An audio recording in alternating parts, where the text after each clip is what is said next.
সমুদ্র কি করে দানি হলো শুনে যান। সমুদ্রের চোতে একটি ছেলের জুতো টেনে নিয়ে গেল। তখন সেই ছেলেটি বালিতে লিখলো সমুদ্র চোর। ওই সমুদ্রে কিছু মৎস্যজীবী অনেক মাছ ধরলেন এবং এক মৎস্যজীবী বালিতে লিখলেন সমুদ্র আমার অন্নদাতা।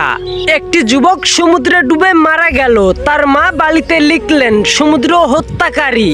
অন্য এক কোণায় এক গরিব বয়স্ক লোক হেঁটে বেড়াচ্ছিলেন। সে একটা বড় ঝিনুকের মধ্যে একটি অমূল্য সম্পদ পেল। তখন সে সমুদ্রে লিখলো সমুদ্র দানি। আর কিছু সময় বাদে একটা বড় ঢেউ আসলো আর সমস্ত লেখাগুলোকে মিশিয়ে ফেললো। তাই লোক সমুদ্র নিয়ে যাই বলুক না কেন, সমুদ্র কিন্তু তার ঢেউ নিয়ে বেশ ভালোই আছে। এখান থেকে আমরা কি শিখলাম? লোক আমাদের কি বলল সেটা না ভেবে তার নিজের কাজটি মন দিয়ে এবং ভালোভাবে করা